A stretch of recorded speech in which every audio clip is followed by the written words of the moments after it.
Actualmente, el mercurio está controlado por el narcotráfico y se trafica ilegalmente como la cocaína. El mercurio llega al agua, los peces lo absorben y al comer pescado, las personas lo incorporan a su sangre. Miles de personas, tanto del pueblo como consumidores del pescado, comenzaron a sufrir graves problemas neurológicos y de movimiento, y sobre todo los niños que nacían con discapacidades. Filipeiro es un sobreviviente, no tiene otra opción, solo sabe hacer eso. En el fondo es un esclavo de los dueños del garimpo. El tipo está ahí en el garimpo, está obligado a comprarle al dueño del garimpo, se endeuda y así queda atrapado. Consigue unos gramos de oro, va al burdel de la ciudad vecina, se siente rey, gasta todo y vuelve en la miseria. Ese ciclo se repite en esas historias. ¿Quién es la gran fuerza detrás de esto? ¿Quiénes son los poderosos que están aquí? La Faria Lima, en la Faria Lima, los bancos. ¿A dónde va el oro? No me importa la estética, sino la persona. La cámara no hace la película, ni tenerla contigo garantiza que suceda. La película está en tu mente. ¿No tienes miedo de morir? Si temiera a la muerte, no haría esto. ¿Has sido amenazado? Me amenazaron varias veces en esa región. Si tienes miedo, no vas. Amenazado. El episodio ya comenzó y está increíble, pero antes tengo un mensaje. El 81% de quienes ven en 3 actos no están suscritos al canal. Es un gesto simple para ti, no cuesta nada, solo tienes que presionar un botón ahora, pero para mí es muy importante, hace toda la diferencia. Suscríbete al canal y comparte este episodio con alguien que creas que le gustará. El episodio ya empieza, pero tengo un mensaje más para ti. Si quieres estudiar conmigo, tomar mis cursos y recibir mentoría mensual en vivo por Zoom, únete al Club de Jornada. Todos los detalles están en la descripción del video. Vamos al primer acto.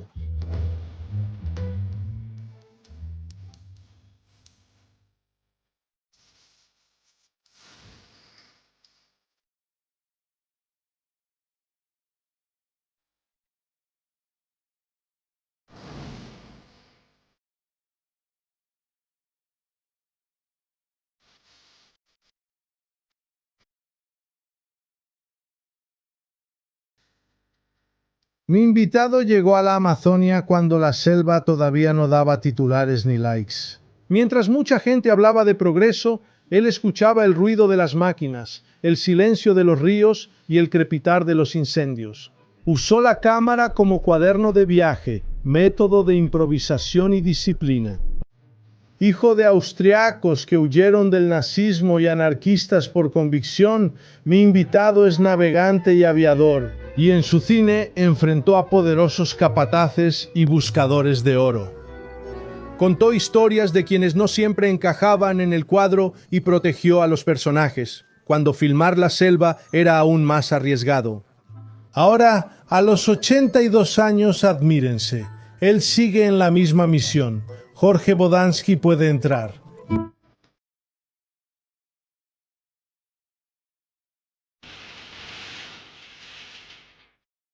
Bienvenido, gracias por venir, es un placer. Los quiero.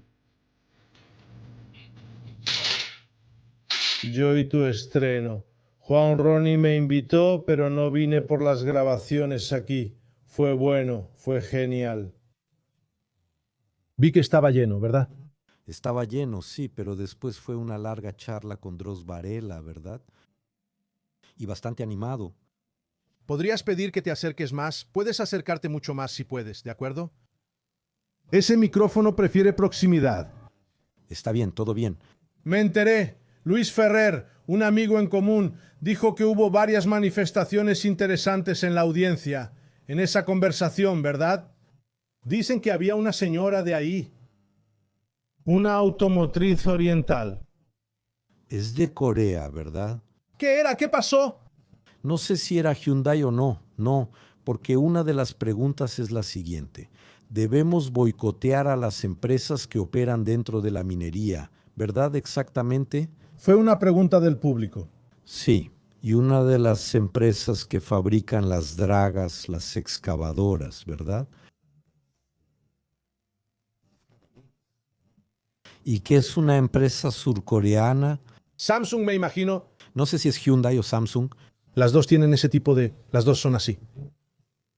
y diciendo que deberíamos boicotear esa empresa, no comprar productos de esa empresa, carros de esa empresa, porque esa empresa vende las excavadoras, ¿no? Y entonces ella se levantó y dijo, no, yo soy de esas empresas, ¿verdad? Y nosotros tenemos conciencia de lo que estamos haciendo. La empresa limitará y dejará de vender esos equipos en las áreas. También está la cuestión de que si no se vende ahí, la persona lo compra en otro lugar, ¿verdad? Pero es interesante, ¿Eso ya es el primer impacto de la película? ¿no? Creo que el impacto de la película es mayor en salud. Y son varios impactos, son varios niveles de discusión. Es interesante que ya he exhibido esta película en diferentes lugares, en diferentes momentos, para diferentes públicos. Y cada una jala para un lado diferente. Y generalmente es una sorpresa. ¿Cuáles son esos lados? Es un aspecto siempre diferente de la película que se aborda. Solo para responder, ¿estás de acuerdo con lo que dijo la persona del público? ¿Que el fabricante debería dejar de vender el equipo a Brasil o a esas áreas? Sí. Dejar de vender es ilusorio, ¿no? Porque si hay demanda siempre habrá quien venda, ¿no? Pero creo que el hecho de que ella sea consciente de eso, de que el equipo de la empresa donde trabaja contribuye a esa situación, ya es muy importante.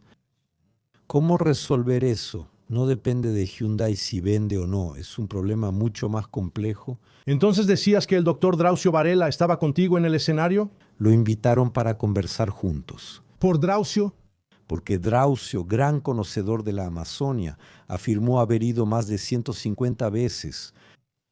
Él es médico, es del área de la salud, y el tema de la película es la cuestión de la salud. La película aborda, digamos, los perjuicios causados por el mercurio en las aguas de los ríos donde trabajan los mineros. Ese mercurio entra al agua, los peces absorben ese mercurio, el hombre pesca los peces y así el mercurio entra en el sistema sanguíneo de quienes comen pescado. ¿crees que le importa al brasileño? Depende de quién sea, ¿no? Yo creo que sí quiere. La película se realizó gracias a que las comunidades locales, quienes viven las consecuencias, llamaron a la Fiocruz, llamaron al médico, al doctor Eric Jennings, que es el personaje de mi película, para que fuera allá a hacer un levantamiento del nivel de contaminación a petición de él. Depende de qué brasileños, ¿no? Creo que los de São Paulo o Río no están tan interesados. También depende de con quién estés hablando, ¿entiendes? Claro que es algo muy partidista, ¿no? ¿Tu película aborda temas ideológicos y políticos? Ah, totalmente. Es una película. Yo la vi. Sí, es una película política. Esa es la intención. La intención es más amplia, ¿verdad? Yo no hago política con el cine, pero evidentemente mis películas terminan cayendo en la esfera política, ¿verdad? Porque todas las cuestiones pasan por la política, ¿verdad? Tanto es así que en la película, en uno de los testimonios finales, el doctor Eric dice lo siguiente. Es un problema esencialmente político, ¿verdad? Todo lo que muestra la película es solo la punta del iceberg de las cuestiones amazónicas, y todas pasan por la política, ¿verdad?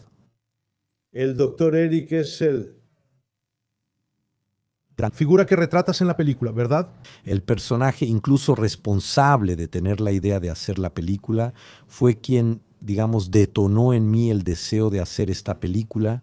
Esa era mi pregunta. ¿Qué tiene que ver una demanda por sillas de ruedas para niños con que hayas hecho esta película?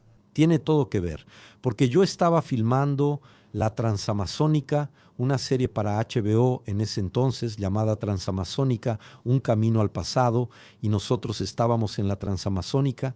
Corre junto al río Tapajós y atraviesa, corta por la mitad del área de los Mundurucus. Y cuando pasamos, había una reunión de caciques mundurucus que estaban discutiendo el tema de una hidroeléctrica que estaba siendo proyectada. Nos pareció interesante y nos detuvimos a filmar la reunión de caciques junto con un médico. No conocía a ese médico. Platiqué con él y me sorprendió verlo ahí.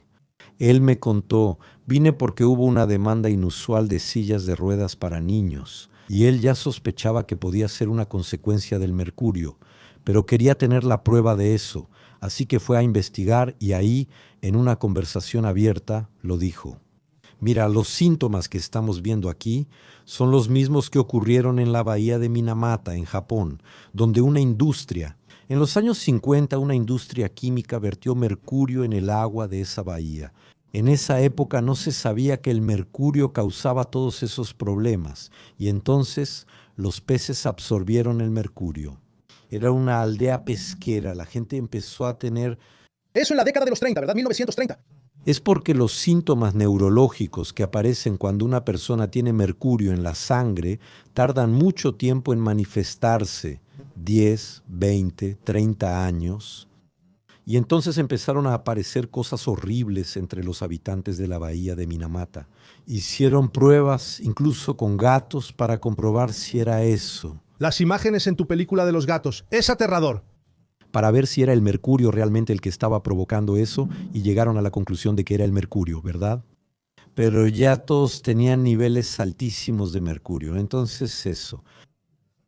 Más de miles de personas, no solo las de la aldea, sino también las personas que consumían ese pescado, empezaron a tener problemas neurológicos terribles, de movimiento, deficiencias cerebrales, y sobre todo los niños que nacían con discapacidades. Y los japoneses, durante 30 años, ellos lucharon para que cerraran esa fábrica, ¿no? De plástico, de productos químicos, de plástico y más, ¿verdad? Y primero, prohibir el derrame de mercurio. Segundo, cerrar la fábrica. Tercero, ser indemnizados, ¿verdad?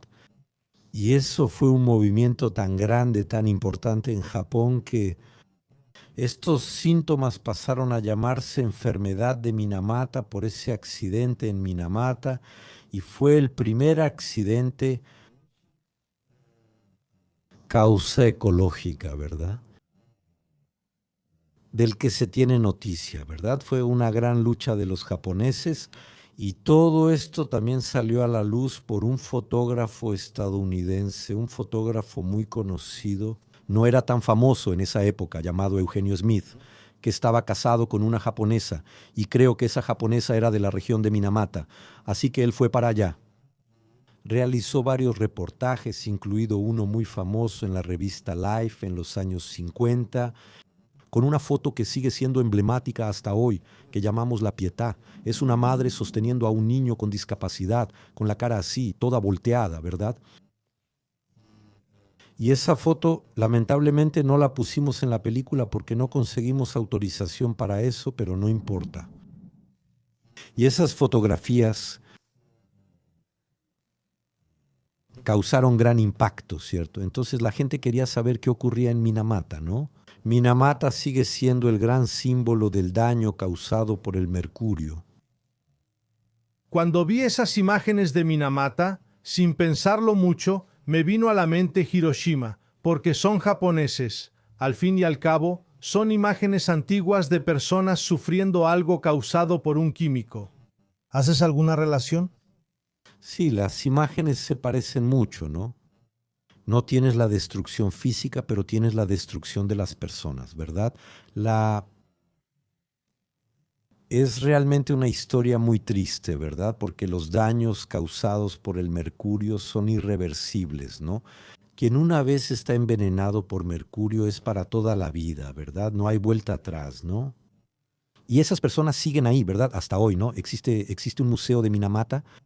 Mostramos a esas personas en la película, hablamos con ellas y se sorprendieron mucho. No sabían que eso también pasaba en la Amazonia. Y se solidarizaron mucho con las poblaciones ribereñas de la Amazonia. Y grabamos un pequeño avance con ellos, ¿no? Solidarizándose con la gente de la Amazonia. Y ese avance nosotros narramos en Mundurucú y mostramos a las comunidades Mundurucú antes de hacer la película para que pudieran entender cuál era el objetivo de nuestra película. ¿Por qué la comparación con Minamata, verdad?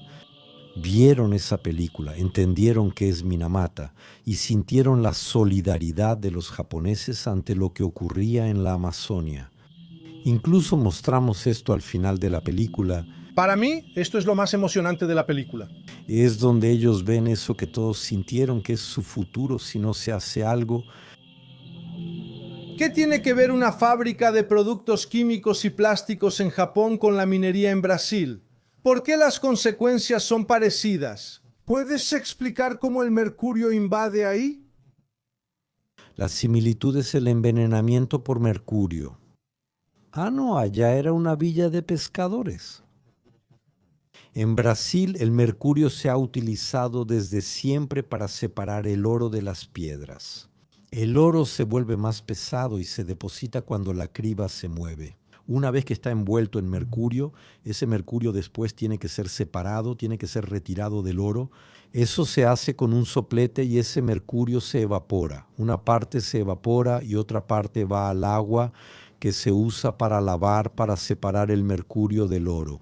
Y esa agua que usan para lavar, esa agua regresa al río y ese mercurio que se deposita en el fondo del río es un mercurio orgánico. El mercurio orgánico es común en la naturaleza y por sí solo no causa grandes daños. Pero al llegar al fondo, las bacterias del río lo convierten en metil. Metilmercurio, que es venenoso, es absorbido por los peces pequeños en el fondo del río. Los peces más grandes se comen a los pequeños y así sucesivamente, hasta llegar al ser humano. Está en el cabello indígena. Se encuentra en todo el cuerpo, pero se utiliza el cabello, que es la manera más fácil de identificar la cantidad de mercurio que tiene una persona. Jorge, si este tema es tan grave y tan importante, ¿por qué solo tú lo estás denunciando? Yo hice la película, pero este problema existe desde hace mucho, no es nuevo. Lo que pasa es que como las consecuencias de esto tardan 10, 20 años en suceder, entonces, ¿qué es lo que estamos viendo hoy? Es una consecuencia de la minería de hace 10, 20 años y que era una minería a menor escala. A medida que empezaron a tener más inversión y a utilizar maquinaria más pesada, la cantidad de tierra que se está lavando es muy grande y la cantidad de mercurio que está yendo a los ríos también es muy grande. Así, un problema menor, ya que los mineros no lo percibían. Mueren jóvenes por otras causas, quizá por eso mismo. Pero no se daban cuenta de que era el mercurio, siempre decían que no, que estaban ahí, que sabían que el mercurio era peligroso, pero que estaban bien, que tenían salud, llevaban 10 años en la minería porque el tipo ya estaba completamente envenenado, ¿verdad?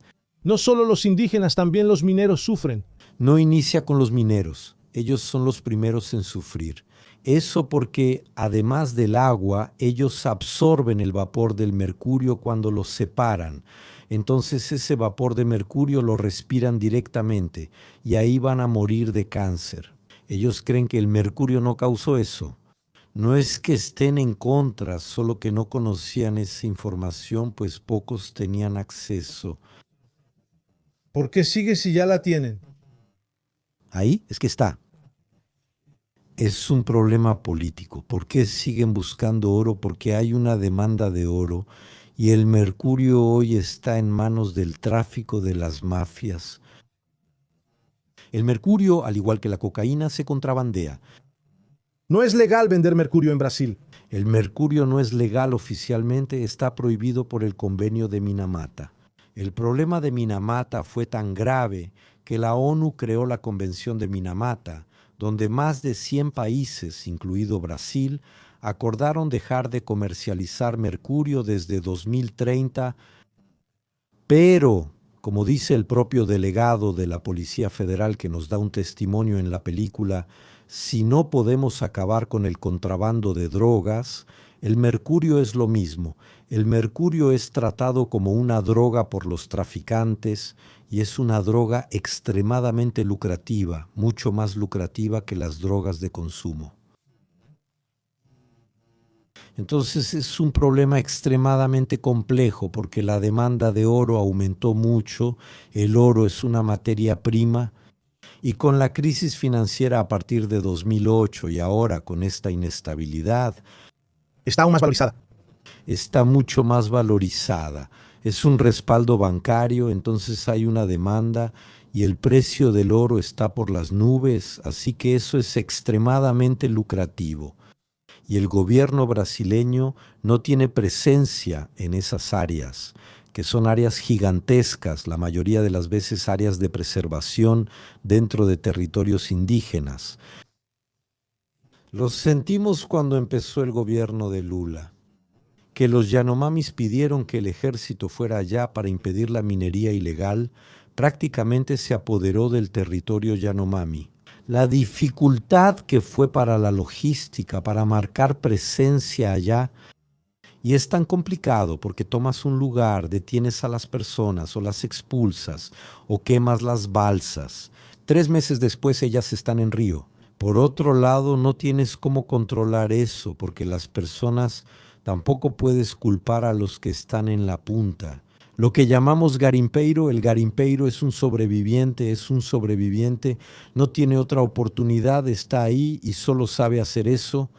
En el fondo, él es un esclavo, es esclavo de los dueños del garimpo. Esa situación antigua viene desde la época del caucho. El tipo en el garimpo está obligado a comprarle al dueño, se endeuda y así queda atrapado. Es como la canción de Luis Gonzaga, Bebiendo sin parar. Y es muy ilusorio porque es mucho dinero el que circula dentro del garimpo. Cocinera de garimpo gana más de 12,000 al mes y el garimpeiro obtiene unos gramos de oro. Entonces él va al prostíbulo de la ciudad vecina, se siente el rey, gasta todo y regresa en la miseria. Ese es un ciclo que se perpetúa en esta historia.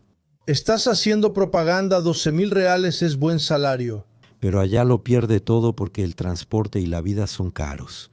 Entonces, cuando ella ahorra un poquito para después regresar a casa, son tantos los gastos que llega con casi nada. Después, debe regresar al garimpo para ganar más dinero. Y puede ser extorsionada. Hay de todo, es tierra sin ley, seguro pasa ahí.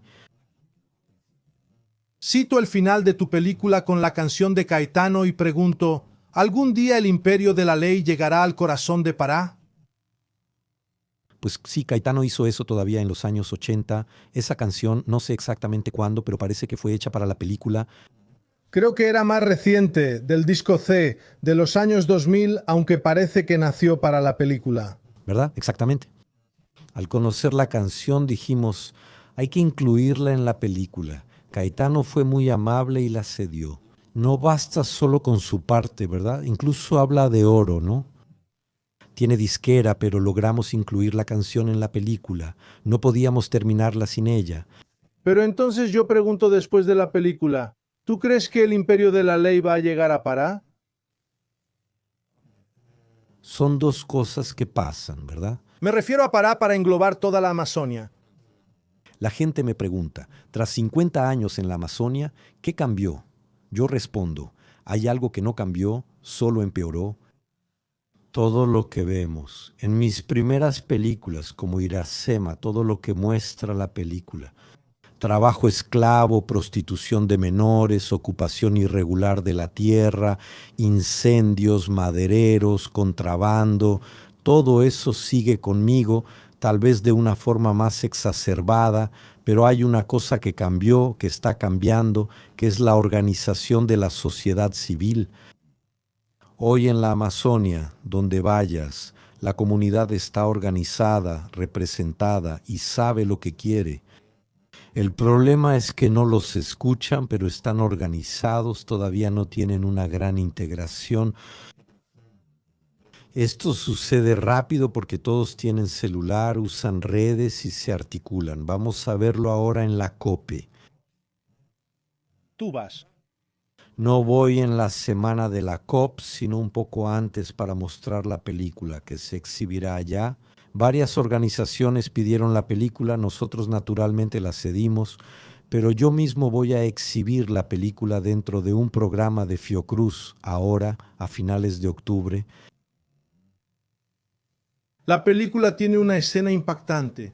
Y es curioso porque uno de los momentos más impactantes de la película de un fotógrafo es cuando no hay imagen. Cuando la cámara se apaga Y vemos que hay una confusión y me parece que hay una amenaza de muerte. Ahí hay indígenas apoyando a los mineros y atacando a fotógrafos y cineastas que quieren denunciar aquello que les está haciendo daño. Es aún más grave porque gran parte, no solo de la población indígena, sino también de los ribereños en general, incluso de los quilombolas, son cooptados por los mineros. La persona está aislada, con problemas, y aparece alguien que les ofrece dinero fácil, un celular y una Hilux. Así, sobre todo los jóvenes, se sienten atraídos y acaban protegiendo a los mineros. Hasta esa camioneta pick-up. O también una despensa básica o gasolina para los motores fuera de borda. Todas esas facilidades, porque para el garimpeiro es muy fácil y para los indígenas y ribereños es un producto muy caro, muy difícil. Entonces ellos son cooptados y terminan defendiendo incluso a los garimpeiros, aunque no sean garimpeiros también, y se vuelven casi esclavos del garimpo, dependen de esos garimpeiros. Así que hoy las comunidades, sobre la comunidad que retraté, los indígenas mundurucus, diría que un tercio o más son garimpeiros o están a favor del garimpo o protegen a los garimpeiros. Entonces es una división interna muy grande, muy difícil, que también es un gran problema, así que los líderes indígenas que están en contra del garimpo tienen mucha dificultad para actuar. Primero, porque ellos no tienen que ofrecer, no tienen dinero, no tienen nada, lo único que pueden ofrecer es información. Decir, mira, te vas a enfermar, te vas a morir, va a pasar esto, va a pasar aquello. Es una enfermedad difícil de explicar porque no es visible y tarda en manifestarse. ¿Cómo convences a alguien de que se va a enfermar en 10 o 20 años? No les importa, solo quieren comer y tener su celular ahora. Y volviendo a la escena de la película, es muy impactante. Por una razón, eso sucedió porque se hicieron los exámenes, los indígenas, los líderes indígenas invitaron a la Fiocruz y al doctor Henning para hacer un levantamiento del nivel de mercurio. Eso se hizo, pero ellos querían saber el resultado. Y entonces, cuando el doctor Henning se preparó para llevar ese resultado de vuelta a las comunidades, el avión tuvo que abastecer en Jacareacanga, que es una ciudad a la orilla de la Transamazónica, que es totalmente minera. El alcalde es indígena, pero es minero. Cuando se supo que era el avión del doctor, ya lo conocían y sabían que él llevaba los resultados de los exámenes. Fueron atacados violentamente, primero con piedras y palos, luego con amenazas de muerte. No fui yo, fue durante la pandemia. No estaba ahí, fueron el camarógrafo Macá, fotógrafo de nuestra película, y la productora Juliana, a quien llamaba, y estaban ellos dos en el avión y el doctor. Todos amenazados. Todos estaban amenazados. Ellos querían el equipo, pero el doctor lo lanzó al avión para protegerlo. Pero tuvo la presencia de dejar el celular con el sonido encendido. Entonces grabó el audio de las amenazas. No teníamos imagen, pero teníamos el audio. Yo diría que ese negro es una imagen poderosísima en la película. El DR despegó, aún con riesgos. Él se fue en ese momento. Él se fue, dispuesto a pasar sobre quien fuera, porque era vida o muerte. Iban a matar gente. Indígenas que apoyan la minería. Sí, los indígenas cooptados. Aparecen con sus armas, amenazan, hay toros y hablan. Incluso esa explosión en medio. Esas explosiones son las bombas que ellos lanzan, que los policías lanzan y ellos... La policía llegó en ese momento ahí. No sé si llegó justo en ese momento, pero fue enseguida. Tienes una imagen que no es nuestra, la conseguimos de Media Ninja, India y Media Ninja. Ellos registraron el enfrentamiento entre la Policía Federal y los mineros ilegales, porque no atacaron solo el avión del doctor, también empezaron a quemar los helicópteros. En resumen, todo lo que no apoyaba la minería ilegal no les interesaba. Intentaron incendiar todo y la Policía Federal fue llamada para tratar de detenerlos. Fue una guerra. Vemos las imágenes. En tu película, retratas a indígenas que son, digamos, activistas, que están conscientes y tratando de defenderse, y están esos que están a favor de la minería ilegal. ¿Quiénes predominan y qué es representativo ahí? Eso varía de un lugar a otro. Pero, como dije, yo diría que un buen tercio, tal vez incluso más, ya están cooptados por la minería ilegal. Esto complica mucho la situación, ya que además de evidenciar lo que ocurre, es casi imposible convencer a quienes ya fueron cooptados de retroceder. Es lo mismo que decirle a un minero, mira, estás haciendo daño aquí y ve a hacer otra cosa en la vida. No se puede, no es así como funciona. Si el minero sobrevive, el indígena y el ribereño son víctimas. Quien es minero también es víctima. Él también es víctima. ¿Quién está detrás de esto? ¿Quiénes son los poderosos involucrados? Aquí en Faria Lima, ¿En Faria Lima? en los bancos, Porque acabamos de ver la película. pregunta a dónde va el oro, solo hay que seguir su camino. Explícame mejor porque vimos a la policía mostrando que Faria Lima está vinculada al PCC y al narcotráfico. Pero esas mismas organizaciones narcotraficantes actúan allá, son las mismas. ¿No tienes miedo de morir? Si tuviera miedo de morir, no estaría haciendo lo que hago. ¿Has sido amenazado? Sí, muchas veces ya he sido amenazado, pero si estás ahí en esa región, si tienes miedo, entonces no vas. ¿Pero qué tipo de amenaza sufriste? En la época de la dictadura, la amenaza era realmente que te denunciaran y que el ejército te arrestara. Y una vez arrestado por el ejército podía pasar de todo. Y más recientemente, bueno, no es tan recientemente, no siempre existió esa animosidad de las personas, digamos, interesadas en explotar tanto el subsuelo como a las personas que están ahí y no querer mostrar lo que está pasando. Siempre ha sido así. En algunos lugares es más violento, en otros menos, pero nunca eres bien visto al llegar con cámara o como periodista. ¿Qué consecuencia te gustaría que tuviera tu película? Es lo que está pasando, que la sociedad lo discuta. La película. La función de una película es mostrar. La película no trae soluciones y tampoco es la película la que va a hacer que las cosas cambien, pero creo que la película colabora de una forma muy fuerte con el conocimiento de lo que está pasando allá, tanto para las personas de afuera como para las personas de adentro. Es una película, como dijiste, una película activista que está siendo utilizada por los líderes locales como un instrumento activista, un instrumento de convencimiento y de discusión. Solo elabora un poco más para que yo entienda. Cuando dices que el dinero, los que mandan están en Faria Lima. Quiero decir, no solo en Faria Lima, eso es lo que quiero entender simbólicamente, están en Faria Lima, explícalo. Un poquito mejor que estoy Faria Mundo. ¿Qué dice Anoto? ¿A dónde va el buen oro? Al final se va a Suiza. Solo es para bancos, no va a Suiza y allá se reparte entre bancos. Entonces es eso. ¿Y cómo es que el tráfico, cómo es que circula? Primero tiene que circular el mercurio. Tiene que entrar el mercurio a Brasil. El mercurio entra y el oro sale, controlado por traficantes. El narcotráfico ocupa toda la Amazonía. La presencia del gobierno, que solo la hace el ejército, no hay otra institución brasileña que tenga condiciones de estar presente en esos lugares. No hay. Se necesitaría un ejército enorme para ocupar la Amazonia, ¿entiendes? ¿Entendí bien? Importamos mercurio que nos mata y destruye la Amazonia y exportamos nuestro oro, nuestra riqueza.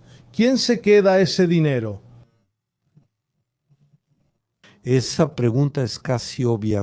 ¿A dónde va el oro? ¿Quién compra ese oro? Está bien. Una parte, tal vez no muy grande, va para las joyas, también el mercado de joyas, que también utiliza el oro ilegal para producir las joyas. Pero creo que otra parte también va para la industria.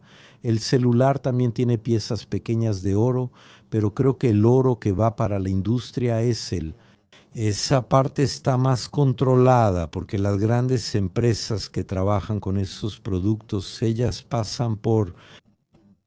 tienen la necesidad de legalizar el oro que compran, pero ese oro es lavado. Cuando llega al banco, el banco se exime de cualquier culpa. Yo compré de esa institución, no sé qué está aquí, el sello es esto, es aquello, sabemos que todo es falsificado. En Goiânia y Brasilia he escuchado a personas decir, estoy comprando un yacimiento o abriendo una mina en cierto lugar. Es común. Sí, eso es común. Políticos brasileños son dueños de yacimientos. Claro, porque el yacimiento genera gran ganancia y votos, ya que da empleo a personas que luego votan por los dueños de los yacimientos o quienes ellos señalan. ¿Cómo explicas eso tras hacer tu película? Para quien no entiende el daño de la minería ilegal, ¿por qué no debería existir o hacerse así? Es una cuestión de conocimiento, es muy difícil lograr que entiendan lo que les está pasando, incluso cuando lo entienden también dicen que no. Eso está muy lejos, ¿entiendes? Me siento bien aquí, trabajo, gano dinero, debo dinero y me quedo por aquí. Al decir ignorante me refería a quienes lo apoyan políticamente, no a las víctimas. Pero eso es intencional. Eso los políticos, ellos saben exactamente lo que están haciendo. Decir que un político está invirtiendo en la minería por inocencia. Estoy haciendo un bien aquí. Eso es ingenuidad total, ¿verdad? ¿Recuerdas esta imagen aquí? Sí, me acuerdo. ¿Cuándo fue eso? Eso fue cuando yo tenía como 8 o 9 años. Eso es en la Alameda Franca, donde crecí, en el jardincito frente a la casa. Tenía un tío que era editor de una revista de fotografía llamada Iris, una revista bastante longeva, y él, no sé por qué, me dio esa cámara, una cámara box americana Ansco hecha de madera. Es similar a la de la recepción. Sí, es el mismo principio, ¿no? No es igual, pero es de la misma época. La box es anterior y sencilla, bastante amateur. Una cámara en la que no tienes que ajustar nada, es casi como una caja con un agujerito, y eso sensibiliza la película. ¿Es la cámara oscura? Es como una cámara, ¿no? En esa época se llamaban cámaras de caja, populares por ser baratas y fáciles de usar, solo presionabas un botón y listo. Y es curioso que me encanté con esa cámara y todavía tengo las fotos. Las primeras fotos que tomé con esa cámara, mi perro, mi gato y mi mamá. Aquí está mi perra que se llama Branca. Uno de mis primeros registros fotográficos. Le atinaste al enfoque. La cámara solo hacía eso. Pero es curioso, siempre he preservado las cosas que hice, entonces inconscientemente es curioso. Viendo hoy, de alguna manera debía preverlo. Mira, esto es un archivo importante, va a ser importante para mí. Entonces guardaba todo. Aquí está mi tortuga, la General Verba. Franca no es un nombre aquí, ¿cierto? No había edificios en la puerta entonces. ¿Sus padres tenían una casa en Sao Paulo? Rentaban una casa pequeña, un sobrado típico de la región, cruzando la Augusta en mi Franca. A 2 cuadras de la Augusta. Hoy hay una pizzería ahí. Probablemente no es el mismo edificio con el mismo número que tenía, pero está al lado de una pequeña iglesia que en esa época fue construida por los padres dominicos. Y yo le decía a todo el mundo que esa torre de la iglesia se podía ver desde la calle Augusta, y yo decía, mira, yo vivo ahí, al lado de la torre de la iglesia, ¿verdad? Hoy solo notas una iglesia si estás frente a ella. ¿Cómo explica ese hecho el cineasta de 82 años que filma con celular? Para ese niño... Aquí es muy parecido, ¿no? Creo que es una forma de mirar el mundo. Me dio curiosidad ver el mundo a través de la lente, ¿no? No importa cuál sea la lente. No, absolutamente. No es una forma de registrar algo. Quiero mostrar esto, quiero ver esto. En ese momento era importante para mí. Era mi perro, mi tortuga, y tengo fotos de mi mamá, pero era mi mamá. En la Alameda Franca, ves, aquí hay un edificio que era de Oscar Freire. No hay nada, ningún edificio aquí. No queda rastro de la casa. Podías ver hasta el aeropuerto de Congonhas, en el horizonte los aviones del puente aéreo. En esa época solían pasar DC-3 justo encima de la casa. Y a mí no me gustaba estudiar, me quedaba ahí así para distraerme. Anotaba la sigla de los aviones y la hora en que pasaban. Entonces veía todos los días si estaban atrasados, si estaban cenando. Su mamá es austríaca, ¿verdad? Austriaca de Viena. Su papá también es de Viena. ¿Cómo fue que ellos llegaron allá, a Brasil? Un hermano de mi papá vino a finales de los años 20. Vivía en Río de Janeiro y le iba bien en la vida. Y cuando la situación se puso difícil allá en Europa,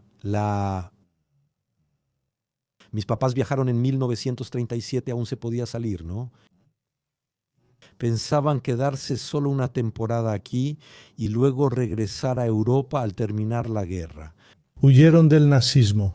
Vinieron huyendo del nazismo. ¿Judíos? Judíos, sí, debían irse, no había otra opción entonces. Ellos eran lo que en esa época se llamaba judíos asimilados, no eran religiosos, ¿verdad? Ateos, anarquistas, pero para los nazis eran considerados judíos, ¿no? Entonces, no importa si vas a la sinagoga o no, para los nazis terminas en el campo de concentración de la misma manera. Ellos sí pudieron salir, ¿no? Llegaron a Brasil. Mi papá, la hermana de mi papá, toda la familia logró venir para acá y parte de la familia se estableció en Río de Janeiro. Mi tío ya estaba allá y mi papá vino a São Paulo para ser ingeniero. Él quedó fascinado porque decían que la ciudad crecía tanto que nacía una cuadra al día. Mi papá estaba impresionado por eso. Ellos eran anarquistas. ¿Qué significa eso? El movimiento anarquista era un movimiento revolucionario que combatía todos los regímenes que en esa época eran autoritarios, principalmente la monarquía. Entonces ellos no aceptaban ningún gobierno. Tanto es que fue un anarquista de Kosovo que asesinó al archiduque de Austria, detonando la Primera Guerra Mundial. Y los anarquistas eran considerados subversivos, terroristas y eran perseguidos. Mi abuelo era un poeta anarquista y escribía con seudónimo para poder publicar sus poemas. Entonces, esa visión anarquista de muchos permaneció y en mi familia a mí me parecía interesante. Mi papá no era activista, pero decía que simpatizaba con el anarquismo. ¿Eres un anarquista? Creo que sí lo soy. ¿Qué te hace anarquista? Es no creer en una forma de gobierno. Creo que cualquier gobierno en algún momento te va a restringir, va a hacerlo. Y el anarquismo no significa que cada quien haga lo que quiera, sino que es una forma de que la sociedad se organice sin un gobierno central. ¿Crees que ese es el camino? No sé, no lo sé. Hoy en día es difícil creer en algo. Hoy hay una famosa película llamada Anarquistas gracias a Dios. Es el título del libro de la mujer de Jorge Amado. Es una paradoja, ¿verdad? ¿Sí? Porque el anarquista es ateo. Es ateo, claro. El anarquista que se respeta no tiene religión. Y entonces tú y una historia. Una anécdota divertida del anarquismo porque mi papá lo mencionó. A finales del siglo XIX, don Pedro invitó a un grupo anarquista italiano a establecerse en Paraná. Les dio tierras y fundaron la colonia Sicilia, que prosperó un tiempo. Y en un momento dado, el tipo que era responsable de la economía de la colonia, del dinero de la colonia, huyó y se llevó el dinero, y dejó de ser dinero. La colonia se disolvió porque quebraron. Existe una película italiana interesante llamada La Sicilia, que narra esa historia. También destaca la simpatía de don Pedro por los anarquistas. Tanto es así que fue uno de los pocos momentos en que un anarquista pudo realizarse completamente, crear una comunidad anarquista aislada allá en... ¿Cómo puede un monarca simpatizar con anarquistas? Sí. Él apoyaba causas raras, ¿verdad? Su madre también tiene una historia curiosa con Freud. Eso, mi madre era librera y hacía prácticas en una pequeña librería en Viena, en la misma calle donde vivía. Freud, en la Berggasse. Freud pasaba diario por ahí y el dueño de la librería, que también era editor y publicaba a Freud, así que mi madre lo vio pasar y lo sugirió. Él dijo, mira, había una pequeña vitrina para poner los libros que él editaba de Freud en la vitrina, y Freud pasó, entró a la librería para agradecer el homenaje. Él dijo, la idea fue de esta jovencita, mi madre. Luego ella tuvo relación con la familia. Cada vez que Freud o alguien de su casa pedía un libro, ella lo llevaba a su casa. ¿Fueron amigos o solo conocidos? No dijo que tomaba té con la familia, pero no era tan joven, tenía 20 y tantos años, ¿no? Mencioné el celular porque me dio curiosidad. También por mi profesión tú empezaste en periodismo y trabajaste como fotógrafo en revistas, ¿verdad? Como fotógrafo, sé que la cámara y su calidad eran clave para ti. Usaste tu Super 8 y luego filmaste en 16 milímetros. Todo es más o menos simultáneo, ¿no? Cuando empecé a tomar fotos, yo tomaba fotos en 35 milímetros con una Leica prestada de la Universidad de Brasilia, pero la devolví al irme. Después compré una Pentax en fotótica. Pero, en esa época, el fotoperiodismo usaba justamente la Rolleiflex, el negativo más grande, pensando que eso daría mayor calidad, ¿no? Insistí en usar el 35 milímetros porque creía que era más práctico, ¿no? Me acuerdo muy bien en Manchete, cuando trabajé solo unas semanas ahí, me prohibieron usar la cámara de 35 milímetros, tenía que usar una Rolleiflex que ellos me prestaron. ¿De cuántos milímetros era? La Rolleiflex es 120 milímetros, ¿no? Es de rollo y solo toma 12 fotos. No tiene sentido porque al imprimir en esa época No vas a expandir tanto, ¿verdad? no va a haber ninguna diferencia, ¿verdad? Siempre prefería un equipo más ligero y rápido. La Rolleiflex es más lenta y se mira desde arriba. Y la cámara no, te la pones en el ojo y tomas la foto, ¿verdad? Es más, era más rápida y menos. Para ti lo más importante no era la calidad de la película ni de la imagen, era la acción que captabas. La calidad no era el problema, ¿verdad? No se vio afectada. Eso, la calidad de una buena cámara de 35 milímetros es igual o mejor que la de una Rolleiflex, ¿no? No era un tema de calidad, sino que creían que una cámara grande era más profesional que la de 35 milímetros considerada de aficionado. Existía ese prejuicio. ¿Te preocupaba captar lo que la cámara grande quizá intimidara a la gente? Porque yo tampoco me gusta usar la cámara, el equipo grande ya no me gustaba desde el principio. Si hay una más pequeña, más ligera, yo siempre optaba por la más pequeña y más ligera. Si hoy te ofrecen una Alexa, una de las mejores cámaras de cine, y un celular, Ah, el celular, no tengo la menor duda. ¿vas a hacer tu película con el celular? Con el celular, Pero no tienes la calidad que quieres. sí, ahí está, claro que sí hay. Yo reto a las personas a que mis últimas películas tienen escenas hechas con cámaras así llamadas profesionales y con celular. Al proyectar en un cine grande, dudo que alguien distinga si es de celular o hecho con Alexa. ¿Dices que el celular supera a una cámara de cine? No digo que sea mejor, pero sí tan bueno como... El detalle es saber usar la profundidad. No solo lo digo para un documental, Control de diafragma. una película de ficción es más complejo. Evidentemente, una cámara profesional te va a dar más recursos, pero para un reportaje, para una película documental, para que trabajes en campo, el celular es más ágil y graba en 4K o hasta 8K en modelos nuevos. Pero no solo importa la resolución, las lentes también son muy buenas. ¿Y las lentes nativas del celular son? Sí, muy buenas. Hay que saber usarlas, ¿verdad? Hoy, aunque hay poca luz, el celular tiene calidad increíble, ¿no entiendes? No diría que es una calidad menor, para nada, es igual de buena. A veces hasta mejor porque tiene algo importante. También es más fácil seguir el enfoque con el celular porque tienen un sistema de enfoque automático muy bueno. Entonces, con las cámaras tienes que compensar el enfoque, ¿no? Me gusta trabajar con plano secuencia y mover mucho la cámara. Y entonces no podría hacer eso con una Alexia, ¿entiendes? Tendría que tener un asistente corriendo junto para hacer el enfoque.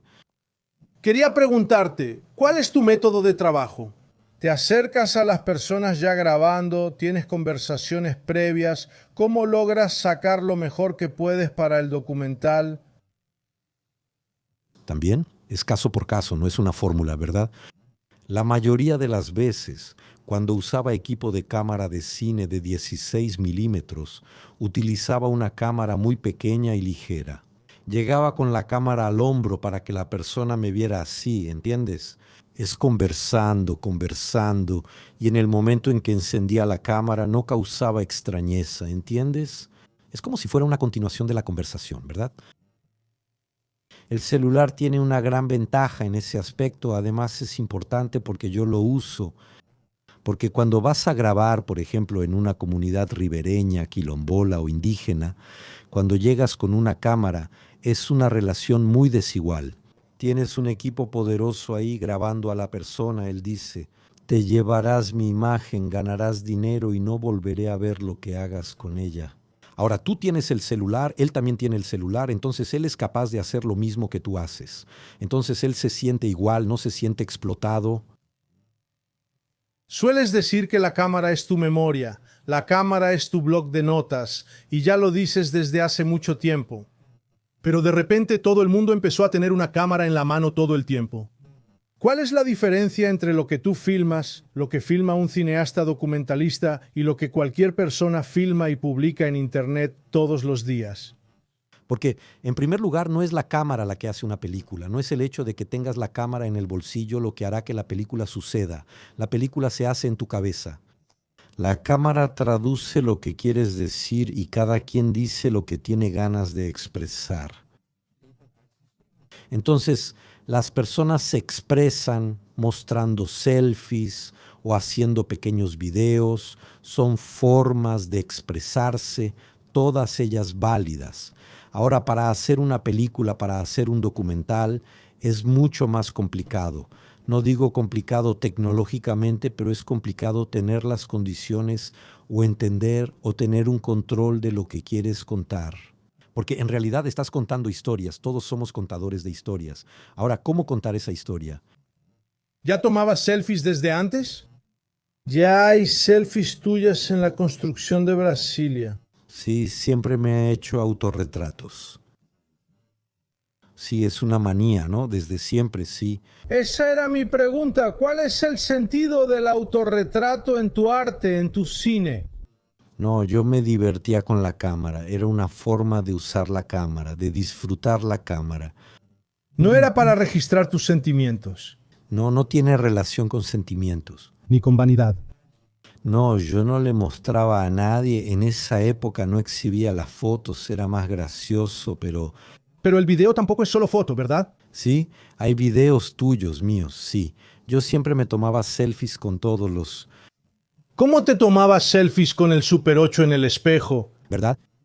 Ah, no, entonces con la mano así. ¿Ya lo hacías así?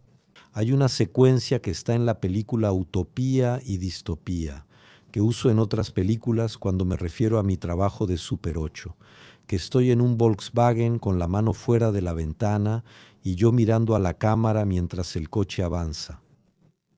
¿Es una selfie en video? Tú eres el inventor de la selfie. La selfie nació casi al mismo tiempo que la fotografía, ¿verdad?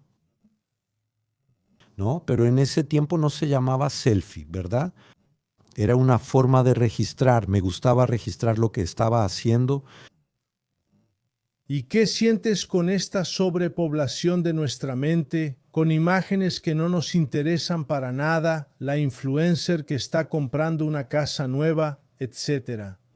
Etcétera, qué tonterías. Eso pronto desaparecerá por completo. ¿Tú crees que se va a acabar? Que incluso se va a volver algo raro, alguien que haya conservado un video así. Ah, sí, esas imágenes van a desaparecer por completo. Pero ¿y ese hábito de exponerse y exponerse y exponerse? Es de la naturaleza humana, de la vanidad humana, ¿verdad? Pero eso no le quita valor a la imagen que se hace con algún contenido, con algún propósito. Yo creo que no. El hecho de que miles de personas estén tomando fotos no significa necesariamente que vayan a hacer una buena foto. Aún hay fotógrafos que destacan por la calidad de su trabajo. Es lo mismo que los cineastas que siguen destacándose y no ven en TikTok una competencia. Son dos cosas diferentes. ¿Y tú eres un documentalista del contenido, preocupado por la estética? No, yo no tengo una fórmula para mí. Estoy preocupado por retratar aquello de lo que me gustaría hablar. No la tengo. A pesar de tener una formación en el lado estético, estudié en una escuela de diseño en Urma, estudié arquitectura en la Universidad de Brasilia, pero la estética no me interesa. Lo que me interesa es la persona. La forma no es contenido. Para mí, como te dije, no me gusta crear. Así es como se filma, ¿no? Cada quien tiene su manera, yo tengo la mía. Y no quiero decir que esa sea la forma de hacer documentales o que hacer documentales de esa manera sea mejor que otra. Es mejor para mí, es la forma que sé y que me gusta hacer. Glauber tenía razón. Una idea en la cabeza y una cámara en la mano. Claro, tener la cámara sin idea no sirve. En esa época solo podías hacer esa idea con una cámara. Hoy la haces con el celular, que también lo es. Glauber tuvo problemas contigo, ¿no? No, no es exactamente un problema. Lo que pasa es que Glauber le gustaba polemizar con todo el mundo, era su estilo, así era. Espía del Instituto Goethe. ¿Por qué? ¿No tenía ningún sentido ninguno? No tenía relación con el Instituto Goethe, porque ese instituto espiaría a Brasil. ¿Eso en qué época? En la dictadura militar de los 70, ¿verdad? ¿Pero él estaba haciendo eso como una acusación o fue una broma de mal gusto? No. No era una broma, él decía cosas, yo casi no lo conocía y no tenía razón. Me crucé con él de una manera muy graciosa. Una vez yo estaba en la televisión alemana porque trabajaba para corresponsales de la televisión alemana y un productor de un programa de la televisión alemana. Me preguntó si conocía a Glauber y dijo, ya no lo conozco, ¿qué quieres con él? Yo no. Aquí tenemos un material filmado por él en Italia, El León de 7 Cabezas, muy interesante. Queremos exhibir eso, pero queríamos que él comentara, que explicara qué es eso para nosotros. ¿Tienes cómo hacer una entrevista con Glauber? Yo sabía que Glauber estaba clandestinamente en París, él estaba escondido allá, ¿verdad? Y dije, bueno, lo voy a intentar. Entonces la mamá de Laís, que era mi esposa en esa época en Bahía, la conocía, salió y me dijo, está en la casa de Norma Bengel. Entonces llegué a la casa de Norma Bengel, estaba Glauber ahí y le dije, Glauber, la situación es esta. El personal de la televisión alemana preguntó si aceptaba una entrevista. Él preguntó si pagaban. Le dije que sí, y como no tenía dinero, aceptó emocionado. Glauber, durante la dictadura en los años 70, así que fuimos. Fue hasta gracioso porque fuimos allá debajo de la Torre Eiffel para filmar y yo siempre grabo con la cámara en mano. Usé un equipo de la televisión alemana en París. Solo fui a la entrevista. Llegó un policía y dijo que solo podíamos filmar con trípode y permiso, pero no teníamos autorización y había que pagar impuestos y trámites. Dije que no había problema y que lo haría a mano. Pregunté al guardia si era posible y me dijo que sí, porque así no lo consideraban. No era profesional, así que grabé a mano. El personal alemán preguntó si lo haría así y les confirmé que sí, que no se preocuparan. Y Glauber, en la entrevista, él solo dijo locuras. Él empezó con esa idea que después desarrolló más, que Golbery era quien iba a salvar a Brasil. Golbery es un general vinculado a los militares. Y se dice que Golbery es esto o aquello. ¿Salvar a Brasil de quién? De la dictadura militar, que tenía que ser a través de los propios militares. Y cuando regreso a Alemania y muestro el material, ellos dicen que ese material no sirve. Él está elogiando a un general. Queremos hacer algo que critique la dictadura y no que, digamos, ponga a un general ahí. Eso como héroe. ¿Como posible salvador? Como posible salvador. Ahí no lo hicieron y creo que él debió sentirse algo molesto. Lo grabó pero no se usó, ¿verdad? ¿Usado tú? ¿Que grabó Glauber? Yo grabé a Glauber en Francia, lo llevé a Alemania para mostrarlo allá, es decir, yo estaba en Alemania, fui a grabar a Glauber, regresé a Alemania con el material. La idea era que los alemanes usaran el material de Glauber como narrativa para sus imágenes. Glauber hizo algo en Italia que les interesó y quería ganar dinero allá. Estaba muy difícil y no pasó ni una cosa ni otra por culpa de Glauber, porque ellos no querían saber las ideas de Glauber en relación al general. Ellos querían que Glauber explicara. Las imágenes que ellos tenían ¿Que hablaban de la dictadura? Que hablaban tampoco eran exactamente directamente sobre la dictadura.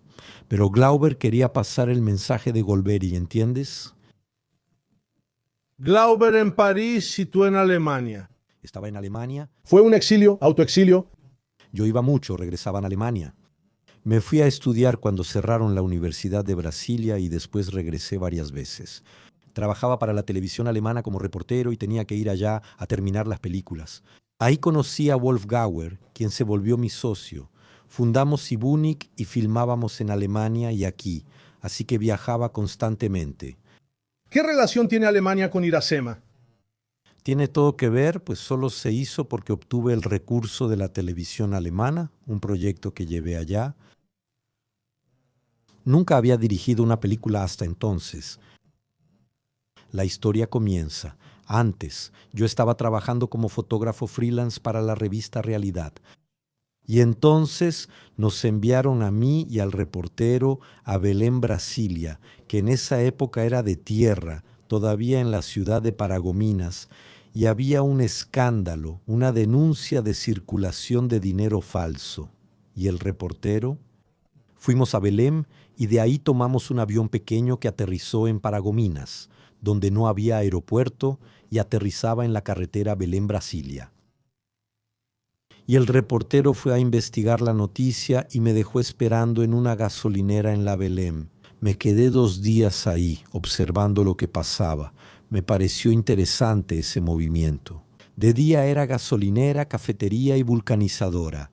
De noche, los mismos la convertían en zona de fiesta. Decidí que si contaba la historia de la carretera, lo haría con esos 2 personajes, el chofer y la prostituta. Esa idea se me quedó. Y entonces tuve la oportunidad de platicar con el productor de la televisión alemana de un programa experimental, programa de muy bajo presupuesto, pero de ficción. Y él me dijo, mira, lo que me estás contando es muy bonito. La historia es interesante, pero muéstrame algo concreto para que yo pueda confiar en ti. No había hecho nada hasta que volví a Brasil. Conocí a Orlando Senna a través de mi esposa, que era periodista de teatro, y a mi compañero Wolf Gauer. Salimos en mi bochito rumbo a la Transamazónica con mi Super 8. Orlando Senna llevó su cuaderno y Wolf la cámara. Vamos a registrar lo que veremos. Fui filmando todo y junté ese Super 8 sin editar porque nunca lo edité. Solo pegué el material e hice una peliculita de 25 minutos. Al volver a Alemania mostré los 25 minutos mudos en Super 8 ya que no tenía sonido entonces. Ni siquiera captó el audio. No capté el audio, la Super 8 no captaba el audio. No tenía equipo de audio. No, ni siquiera lo llevé, no había cómo. Bueno, le mostré eso a él. Se quedó encantado con las imágenes, me dijo, si pones esas imágenes en la película yo te la produzco. Y le dije, las imágenes están al borde de la carretera, la película va a suceder en la carretera, así que las imágenes van a estar en la película. Así fue como empezó todo. Pero entonces tuviste que usar un recurso de ficción. ¿Fue por la dictadura? Sí, porque el programa era un programa de ficción. Para vender la historia de Iracema al programa de ficción necesitaba un guión. Iracema era prostituta. No tenía ningún nombre. ¿Iracema todavía entiende? Tenía el proyecto de retratar a una niña al borde del camino, así que hicimos un viaje de investigación en mi bochito. Salimos de São Paulo hasta la Transamazonia. Esto fue a principios de los 70 en pleno auge. En el 72... ¿Y cuánto tiempo más de viaje? Unos 15 días o un poquito más, tal vez. Entramos a la Transamazónica por Marabá sin saber que ahí ocurría la guerrilla de Marabá. Pasamos por Marabá, sabía de la guerrilla, pero no imaginé que estábamos en el centro. Pude haber muerto. Podía pasar de todo. Barbudo, esas figuras en el bochito. Pero ahí se necesitaba un guión.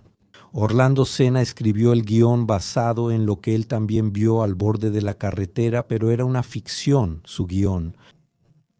Ahí cumplimos con el deseo del productor, que se encantó con la idea, y después regresamos en el Fusquiña.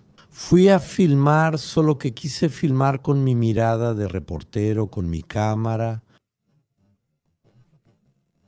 Y realmente abandonamos el guión por completo, pero la película quedó cercana al guión. El guión era la historia, ¿Realmente lo firmó? basado en lo que Orlando firmó y sus observaciones sobre la carretera, pero no fue una película hecha a partir de un guión. El guión fue solo una pieza burocrática para satisfacer a la televisión alemana. Que tuvo tanto éxito. Esta película tiene varios aspectos. Primero, porque al filmar Iracema solo éramos 5 personas y pasó un equipo de televisión alemana. Incluso conocí a su productor que hacía reportajes. Ellos llegaron a Belém y supieron que grababan una película de ficción para la televisión alemana. Querían saber de qué película se trataba. Me buscaron. Les pareció muy extraño cómo un equipo tan pequeño estaba haciendo una película de ficción para la televisión alemana. Eso debe ser un engaño. Algo extraño está pasando ahí. Pero él lo que hizo con eso fue publicarlo. Él hizo un reportaje burlándose de ti. No, no se burlaba de mí, solo quería mostrar lo extraño que hacían ahí. ¿Qué será esto? ¿Recuerdas el título del reportaje? No es un reportaje pequeño. Salió en diciembre en Alemania y llamó la atención. Todos quedaron curiosos sobre qué hacían esos tipos allá. ¿Fuiste el único brasileño en la historia? ¿No eras? Ah, Orlando tampoco.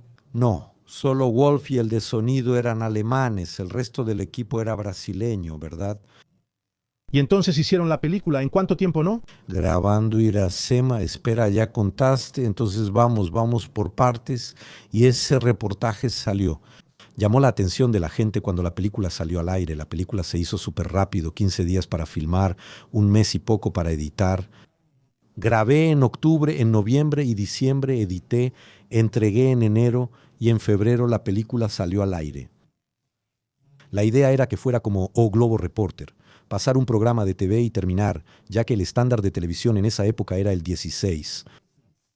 16 milímetros. ¿Verdad? Fue hecho en 16, ¿no? Con sonido directo, siguiendo el estándar de la televisión alemana de 70 a 74. El año en que nací. Tienes 51 años, ¿cierto? Sí. Ahí la película pasó en la televisión y era, me acuerdo hasta hoy, era un miércoles por la noche, el programa era tarde, como a las 10:30 u 11. Para los alemanes en invierno era muy tarde y solo había 2 canales estatales. No había TV privada y el único competidor era ZDF. ¿Tú transmitiste en el CDF? En el ZDF sí, y en el primer canal, el canal más importante. Iba a haber un partido de fútbol. Yo dije que nadie iba a prender la tele en el segundo canal, habiendo un partido de fútbol. Era febrero, invierno, nevó al final y cancelaron el partido. Quien encendió la tele vio a Iracema. Y les gustó. Les gustó. Salió una crítica, una pequeña crítica, la semana siguiente, en el periódico de Múnich, y llamó la atención de uno y de otro. Solo sé que llegó a manos de Jean Rouch. Jean Rouch se enteró de la existencia de la película y pidió verla. Claro, fue a verla. Ya admiraba a Jean Rouch.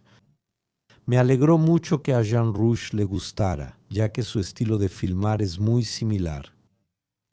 Y entonces Jean Rouch fue el tipo que lo divulgó, mostró la película a los críticos franceses, ganó un premio de la crítica francesa llamado Prix Sadul. En Cannes. No, eso fue en París, antes de Cannes, y luego, por recomendación de Jean Rouch, fue al Festival de Cannes al año siguiente. Y te premiaron allá. Ganamos un premio de cámara, no sé qué, un premio no muy importante porque no se presentó en la muestra principal, se presentó en una muestra paralela que es muy, muy cultuada. También, que es la Semana de la Crítica. La Semana de la Crítica no tiene premio porque la Semana de la Crítica son creo que 8 o 10 películas. El premio ya es la selección de la Semana de la Crítica, ya es el reconocimiento porque es una hasta hoy, la Semana de la Crítica. Los críticos de cine eligen las películas. Que tienen esos aplausos enormes al final, ¿verdad? No tenía nada de eso, era un cine chico y sencillo, ¿entiendes? Pero fue una experiencia. Yo mismo las pegaba, hicimos la propaganda de la película en fotocopias, las pegaba en los postes, era así, Cannes no tenía todo ese glamour, era enfrente del gran cine, la vida paralela ahí. Pero tu carrera empezó a llamar la atención ahí, ¿verdad? Sí, empezó a llamar la atención ahí, claro, ahí la película llamó mucho la atención, ¿no? Entonces hubo muchas críticas. Tanto que fue prohibida en Brasil. Ya había sido prohibido en Brasil antes, porque cuando se transmitió en la televisión alemana, el agregado militar de la embajada alemana envió un telegrama diciendo que la película no era brasileña, que no podían presentarla como una película brasileña, porque no lo era, porque según la ley brasileña, para que una película sea considerada brasileña, tiene que tener la factura del laboratorio brasileño. Hasta hoy, pero tampoco a nadie le importaba. Sí, filmada en Belém, hablada en portugués y dirigida por un brasileño, claro que es brasileña, ¿no? Pero el Itamaraty, cada vez que la película se presentaba en un festival, en algún lugar, venía la manifestación del Itamaraty diciendo que no podía ser exhibida como película brasileña. ¿Por qué la prohibieron en Brasil? En Brasil lo prohibieron por la misma razón. Porque no me permitieron presentar la película a la censura sin tener el CPD, el certificado de producto brasileño, que era emitido un documento otorgado por el laboratorio. La película se reveló en Alemania porque en Brasil no había forma de revelar películas de 16 milímetros a color. Como la película no se iba a exhibir en Brasil, estaba previsto. ¿Te preocupaste mucho por eso? Al hacer la película no me preocupé y la mandé a Alemania. Todo lo demás surgió después. Pero había en los años 70 y 80 un movimiento cineclubista muy fuerte, muy presente en todo Brasil, y ese movimiento esquivaba la censura. La película se hizo en 16 y yo tenía copias que llevamos a Brasil para distribuir en cineclubes. Eran comunidades eclesiales de base, directorios, grupos estudiantiles y sindicatos, incluidos los de prensa. Todos tenían cineclub y lo usaban como herramienta activista para fomentar discusión política. La película circuló mucho esos años, todos en el cineclubismo. Fue muy vista, aunque no se exhibió en cines porque la censura prohibía los 35 milímetros y todo lo mostrado era censurado. ¿No se podía ver? Era posible, pero como eran organizaciones semiclandestinas o clandestinas, había riesgo de que la policía los atrapara, como pasó a veces. La copia fue incautada, luego recuperada. La gente sabía cómo manejar la clandestinidad, digamos así. ¿Ves algo que los militares considerarían subversivo en tu película? No. Yo creo que todo, porque es lo siguiente para los militares. La transamazónica, el proyecto de construcción de la transamazónica era la gran bandera del Brasil desarrollista, de ocupar una zona que ellos llamaban desocupada. Vamos a conquistar Brasil, vamos a tomar posesión de Brasil. Entonces era la favorita de los militares, el proyecto de la transamazónica. Entonces cualquier visión sobre este proyecto que no fuera oficial, obvio, no les gustaría. ¿Y qué veías tú en la realidad de Brasil? La propaganda oficial del gobierno militar mostraba un Brasil de gran progreso y milagro económico, pero tú veías y mostrabas otra realidad. Para nada no reflejaba la realidad del lugar. Primero, partían del principio de que no había nadie en la selva, que era un vacío, que había mucha tierra para poca gente. Nadie, alguien inexistente. No consideraron que ahí había indígenas, quilombolas y ribeiriños. Hasta hoy ellos son ignorados. Es decir, siempre se piensa en la ocupación de la Amazonia. En el fondo, la visión que los militares tenían de la ocupación de la Amazonia permanece hasta hoy. Hasta hoy dices en la ideología de los... Ideología y en el método de ocupación. Siempre es lo mismo. De afuera hacia adentro, nunca tomando en cuenta a quienes viven ahí, y jamás un proyecto, al contrario, de adentro hacia afuera. Preguntarles a ellos qué quieren, qué necesitan, vamos a construir lo que ustedes necesitan, o no vamos a hacer nada porque ustedes no quieren nada, no son escuchados. ¿Esto es de esa época? No, eso es posterior, eso ya es de los años 90. Seguí trabajando para la televisión alemana. Aquí estoy filmando a una indígena, Guayampi. ¿Por qué el brasileño en general, una parte de Brasil, digamos así, detesta a los indígenas? No es que los detestan, es algo que viene desde el principio. Los europeos se consideraban superiores. Pensaban que la cultura indígena no tenía ningún valor, que era algo primitivo, y que los indígenas estaban ocupando un área que ellos no necesitaban. No se les consideraba personas. ¿Estorbaban? Que estorbaban, solo querían causar problemas, eso de decir que son flojos, son flojos. ¿Por qué? Porque no querían ser esclavizados, no aceptaban la esclavitud, o cuando se veían obligados a aceptarla, tampoco hacían todo lo que se les obligaba a hacer. Mantenían su dignidad o huían. Lo que pasa es lo siguiente, hay de todo. La historia es trágica, no solo en Brasil, sino también en Sudamérica. Todo lo que hicieron los españoles. No hizo falta tanta masacre. Las enfermedades ya diezmaban a los indígenas con solo el contacto en toda América Latina. Porque México tuvo una masacre terrible. Siempre hubo masacres en todos lados y sigue habiendo porque La masacre que presencias, hoy que no estamos... en Mato Grosso existe un conflicto entre hacendados e indígenas. Ahora, en este instante, No ha cambiado nada. sí cambió. Eso que te dije, cambió la organización de la sociedad civil.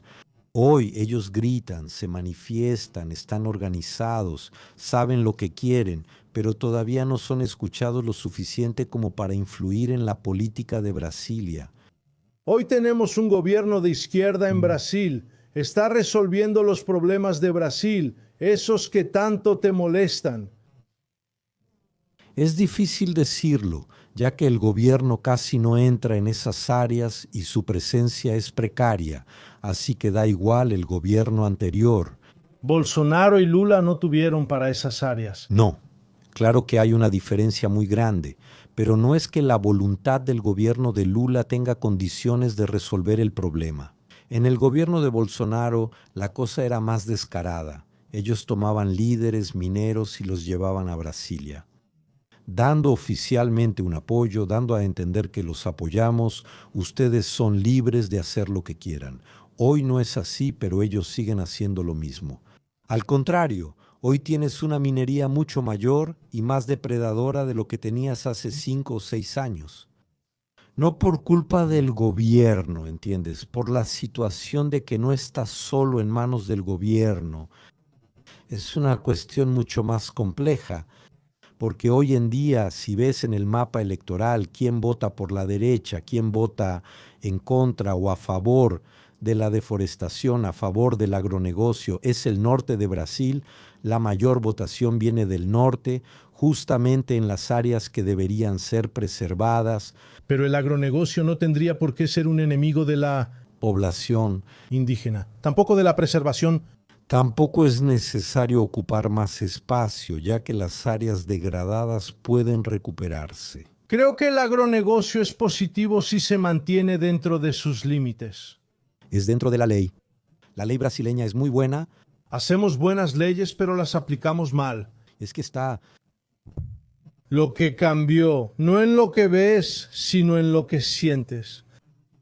En estos últimos, ¿cómo puedo decirlo? 50 años de carrera como cineasta. Sigo insistiendo en hablar de la organización de la sociedad. Quiero saber qué cambió en ti. Dentro de mí. Sigo siendo optimista, pensando que mi papel es importante, no estoy dando golpes en vano. Creo que las películas, la prueba es que Iracema, 50 años después, sigue aquí, se sigue exhibiendo, se sigue discutiendo, sirviendo de modelo. La gente dice que es una película que les gustaría hacer, así que creo que eso está bien. Creo que hice cine de una manera consecuente. ¿Eres más o menos optimista tras 50 años? Exacto, los problemas siguen igual. Entonces, El optimismo viene de los movimientos que hoy son más presentes, más activos, y el pesimismo viene por parte de los gobiernos, porque entra un gobierno, sale otro y la visión no cambia. ¿Qué te gustaría dejar como legado? ¿Qué te gustaría que tu película transmitiera a las próximas generaciones? Es lo que él está haciendo. Creo que provoca una discusión. Él muestra que hay gente ahí, hay gente que sabe lo que quiere, que se expresa y que las películas sean utilizadas justamente como una herramienta activista. Entonces, vamos al segundo acto, vamos allá.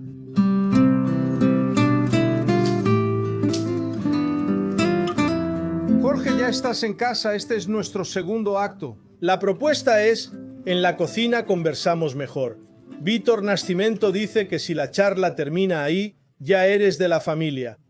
Escribí un libro que es una ficción, pero que tiene algo que es central en la historia. Una escultura que está allá en Ulm, en el Museo de Ulm donde viviste, que es la estatuilla del Lodenmensch, que es la estatuilla más antigua que se ha encontrado de hace 38.000 años. Y de cierta forma se interpreta como un elemento de rituales chamánicos que nos conecta con... Por eso me interesé tanto. Tengo una conexión muy fuerte, no sé explicar bien por qué, con nuestra ancestralidad. Me pregunto, en tu investigación y experiencia en la Amazonía, tienes 50 años ahí, ¿verdad? ¿Te sientes conectado con eso, con nuestros antepasados de alguna manera, con aquello que fuimos y dejamos de ser? No es fácil decirlo tan claro. Una vez hice una película curiosa. Era un institucional para una empresa suiza llamada Pentafarm, que es una de las grandes empresas de medicamentos. Y había un investigador suizo-alemán llamado Lelou. El lobo es. Y fuimos con él a una hacienda que tenía en Minas Gerais, donde criaban una serpiente, un tipo específico de serpiente. Ahora no sé cuál es. Extraían un veneno para hacer un medicamento contra el cáncer de esos carísimos que cuestan millones cada pastilla. Pentafarm lo fabricaba con ese veneno. Y entonces la función de él era crear un ambiente donde esas serpientes pudieran reproducirse. Y la película era sobre él, sobre su trabajo. Entonces fuimos allí de noche platicando y el tipo dijo lo siguiente: mira, un reptil con una serpiente tiene muchas más condiciones de sobrevivir a largo plazo que nosotros, porque si tomas una línea recta, esa es la Tierra, aunque la Tierra se mueve mucho, tienes la Tierra aquí, tienes al reptil, él nace del huevo, no tiene ninguna conexión con los padres, no aprende nada, va a ser igual toda la vida, pero también evoluciona, también se adapta, entonces esa curva del reptil sube un poquito. Ahora tienes al mamífero y al ser humano, muy recientes en la Tierra que crían. Todo ese desorden está allá arriba. Si lo proyectas, esa curva ya se fue y en el espacio reptil yo sigo ahí, ¿entiendes? Creo que aquí somos muy transitorios. ¿Crees que estamos en camino de desaparecer? Desde el inicio estamos por desaparecer. Es tan corta nuestra presencia aquí y va a ser corta porque nosotros, yo creo que no nos adaptamos. Somos un mal ejemplo de adaptación en el planeta. Mal ejemplo en el planeta porque nos destruimos. Porque nosotros nos autodestruimos en todos los sentidos. ¿Cuál es la película que no has hecho pero todavía quieres hacer? La película que quiero es la que hago. Es un proyecto nuevo y que va hacia una vertiente completamente diferente. ¿Es una película espírita? Ah, sí. Tú eres espírita, ¿no? ¿Y por qué una película espírita? Porque es una historia que fue contada a través de un espíritu, así es. No puedo hablar mucho ahora todavía. En realidad es la búsqueda del mundo perdido, porque esa historia del mundo perdido. El libro llamado Mundo Perdido, que es de un escritor inglés, Arturo Conan Doyle, que escribió Sherlock Holmes, y él es espiritista. Y hace algún tiempo, todavía en los años 80, su hija, que estaba viva en esa época, se comunicaba con su padre y ella habló con un periodista alemán y dijo, yo dije, mira, mi padre me lo dio.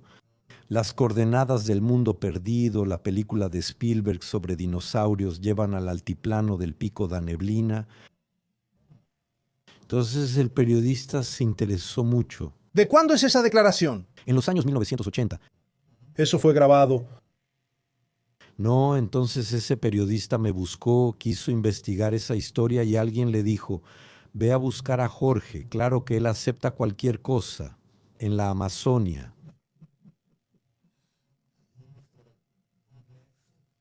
Hicimos una expedición que no resultó y regresamos. La expedición fracasó. ¿Por qué? ¿Cuál era el objetivo? Porque no logramos llegar a la meseta del Pico da Neblina. Es posible llegar, claro. Ustedes no lo lograron porque no se prepararon. No estábamos preparados y en esa época era muy difícil, pocos habían ido hasta allá, pero es una historia, una aventura que no salió bien, que cayó en el olvido. Y cuando mi material fue digitalizado ahora en el Instituto Amadeira Salles, empezaron a aparecer todos esos archivos míos y yo grabé con la cámara, video 8. La calidad es relativamente baja y yo, para poder ver el material, lo pasé a VHS. Esa fue la suerte porque las cintas de video 8 se deterioraron. No es Betamax, no. No, mucho antes del Betamax. Así quedaron esas imágenes de la expedición. De pronto esa historia volvió a surgir. Esa historia que no me puedes contar. Retomamos desde donde lo dejé en 1984. Solo para que sepamos lo siguiente, es una historia de mundos. ¿De mundos perdidos? Otras dimensiones. No son otras, sino dimensiones terrestres. Pero de otras más relacionadas con los espíritus. ¿Y tú? ¿Crees en un mundo espiritual dado tu origen anarquista? No.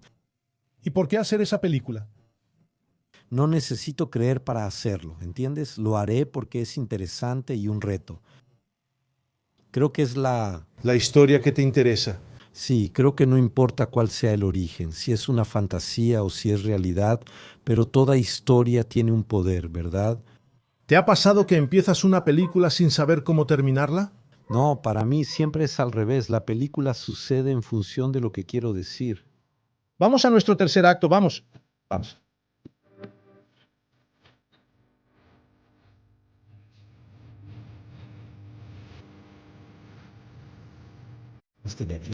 Le cortamos la cabeza de este lado. De hecho, intentamos mostrarte. Mi papá no era periodista, fue boxeador y vendió periódicos en Estados Unidos. Como premio, ganó esta cámara en 1961. Todavía funciona hasta hoy. Es una Polaroid, ¿verdad? ¿Hay película para ella? Hasta hace poco tomamos fotos y ellos hicieron película otra vez, ¿cierto?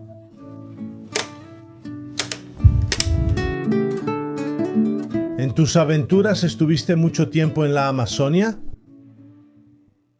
¿Así? ¿De una sola vez? Sí. Pasé algunas veces temporadas más largas, en diferentes momentos, pero más bien en los años 70, 80. Una de mis primeras aventuras amazónicas fue un viaje por el Río Negro que duró 15 días, que es una historia que sigue viva hasta hoy, que me ha perseguido toda la vida, Hice ese viaje con un reportero de la televisión alemana llamado Karl Brugger, con quien trabajaba. Yo hacía cámara y él hacía los reportajes. Y era en los años 70 y también viajábamos mucho por América Latina. Él trabajaba para un programa de la televisión de Baviera, que era un programa cultural pero con un enfoque político. Así que siempre era la cultura relacionada con la política. Y él encontró, por casualidad, a un tipo que se presentó como indígena, pero que en realidad era un alemán y que usaba el nombre de Tatunka Nara. Y ese Tatunka convenció a Brugger de que había una ciudad perdida, de donde él viene, que nació ahí, hijo de una monja y un cacique, pero era mentira. Así es, ahí está la historia. Él encontró a esa persona y le pidió conocer la ciudad donde nació. Dijo que me llevará. La historia me pareció absurda, pero Brugger me caía bien y éramos compañeros de trabajo. Fuimos a Manaos, equipamos un barco con Tatunka y subimos el río Negro, buscando esa historia de la civilización perdida, una ciudad llamada Atacor. Y claro que pasamos por la ciudad de Barcelos, justo después de Barcelos, que era la ciudad de Tatunka. Catapuca vivía en Barcelos.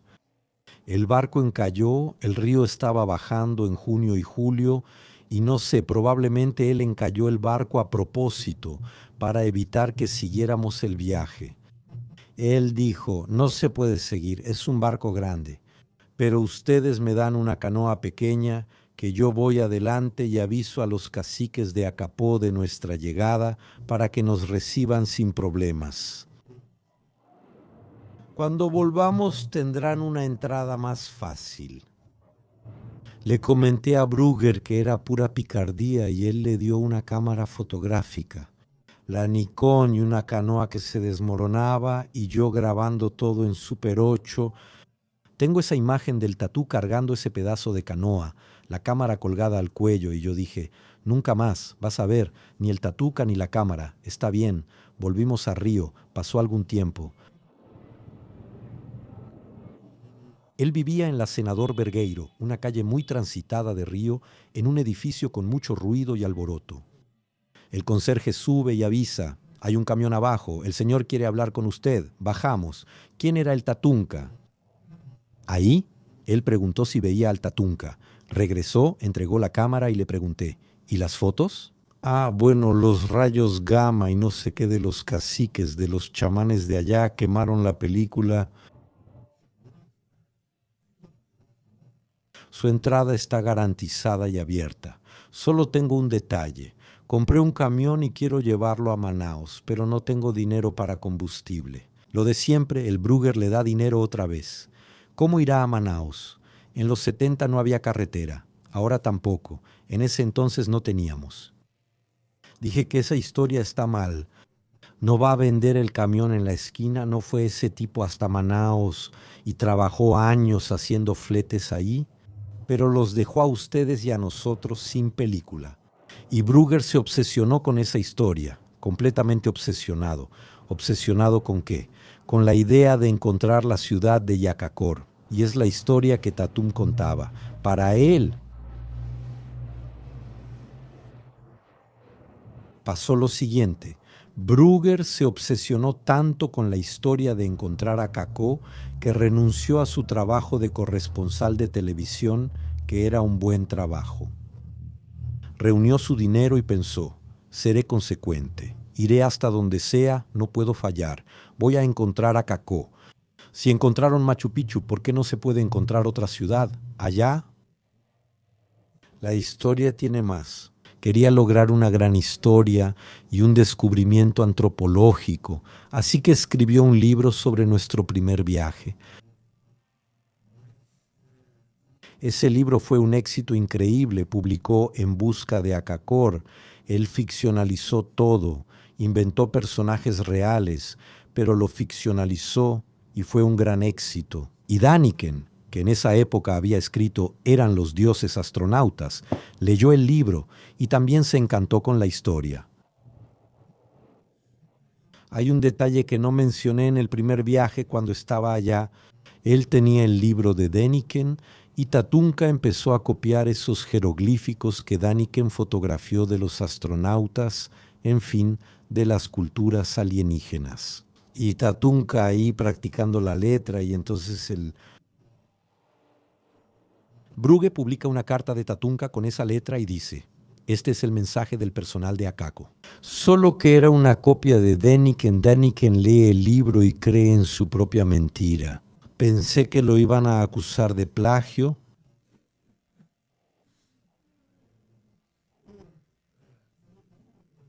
Entonces pasa lo siguiente en la víspera de que entregue el trabajo. Los corresponsales extranjeros tienen una tradición cuando llega un corresponsal nuevo y sustituye al que se va.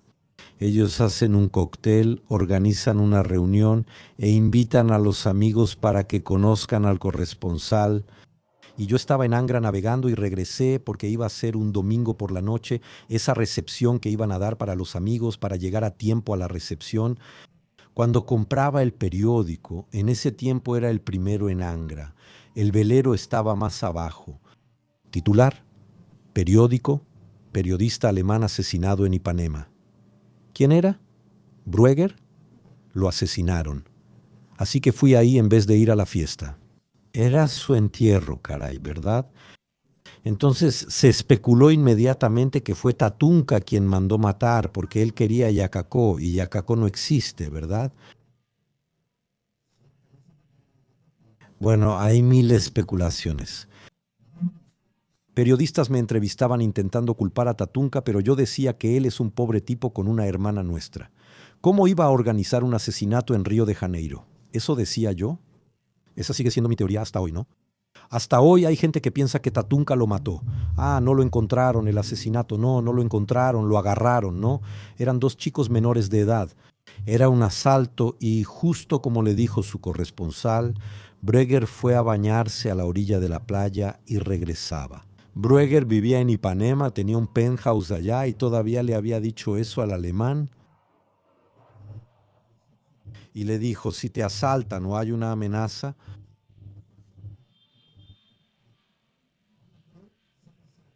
y hasta hoy no se sabe quién es. Hoy en día se supone que es un menor de edad.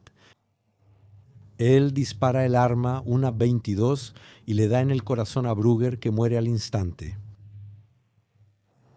Aún no se sabe quién mató.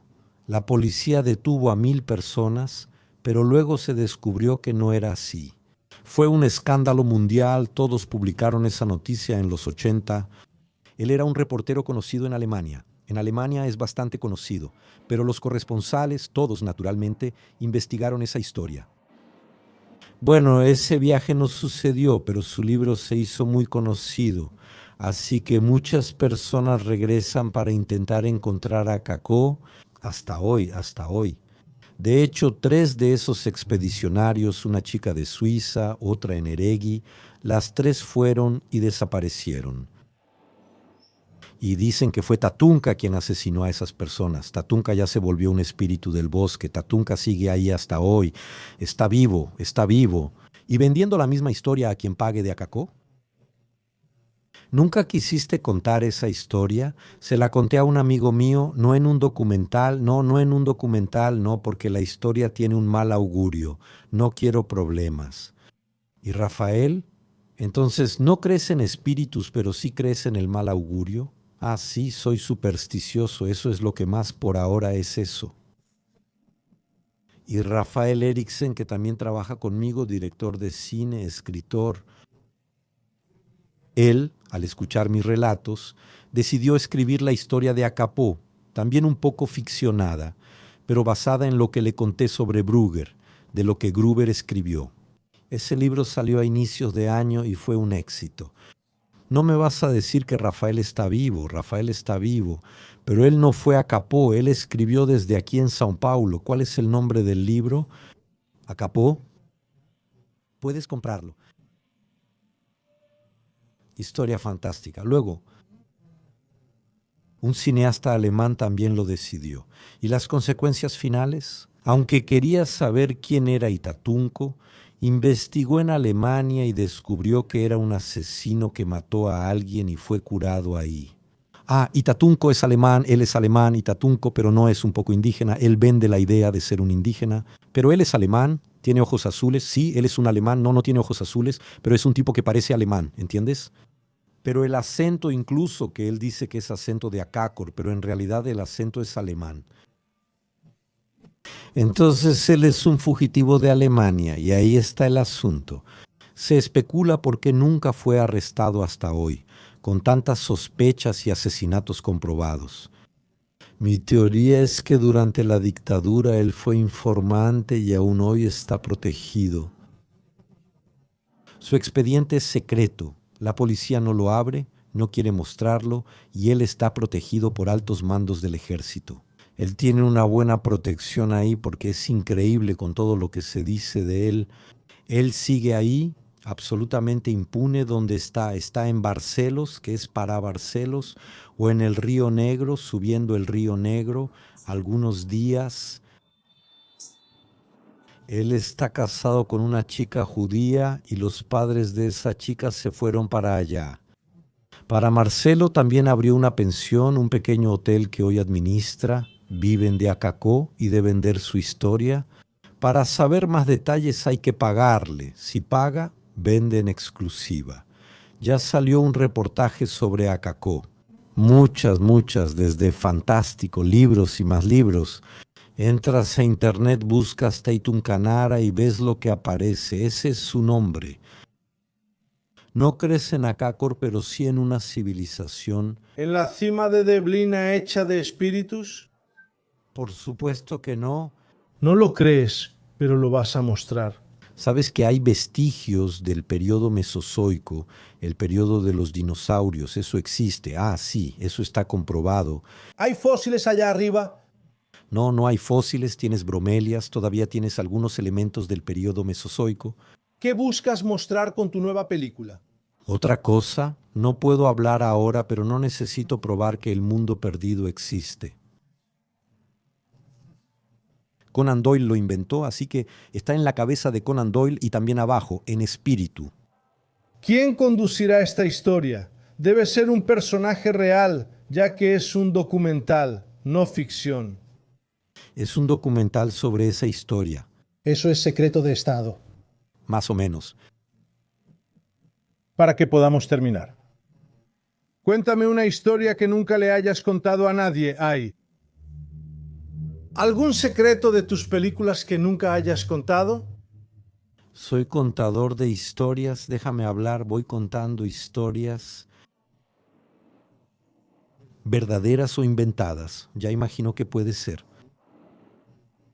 Tú también creas ficciones y las cuentas como si fueran verdad. Yo... Cuando era niño, aquí en la Alameda Franca, junto con un vecino mío, que se llama Santorio Silvio de Ferro, mi vecino, nosotros creamos un teatro de marionetas, títeres, y hacíamos títeres para los niños de la calle e inventábamos las historias que presentábamos en el teatrito. Ese teatrito se hizo famoso porque las mamás nos invitaban a presentar obras en fiestas infantiles y nos pagaban.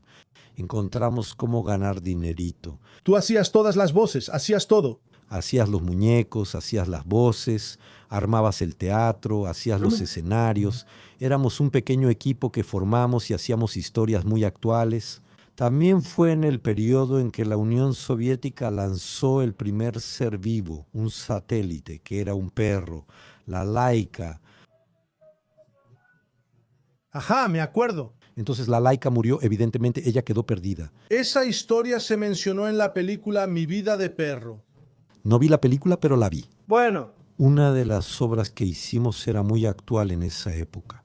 Eso es cuando Laika sube al espacio y todos los animales ahí queriendo saber cómo vamos a hacer para recuperar a Laika. Teníamos un satélite que cruzaba de un lado a otro. Desde el escenario, una estrella con hilos de nylon pasaba, igual que las muñequitas. La Laika, y claro, viene la jirafa con el cuello largo, logra agarrar a Laika y salvar a Laika. Estoy contando esto porque yo invento las historias, ¿entiendes? ¿Tú inventaste la historia de Tatonka? No, la historia de Tatonka no la inventé, yo no la inventé, yo inventé. La historia de Tatonka es tan fantástica que no necesitas inventar nada. Ya es una invención absurda, ya nació con ese ADN. Cuando hablo de Tatonka no necesito inventar porque parece una invención. Si te metes con él, ¿ya no grabarás su documental? No, lo vi algunas veces después, pero la gente era totalmente normal con Tatonka. Lázaro, muchas gracias. Gracias a ti, Un placer estar contigo aquí. fue una excelente conversación. Muchas gracias y felicidades por todo lo que has hecho, por tu obra, por tu contribución a Brasil. Gracias.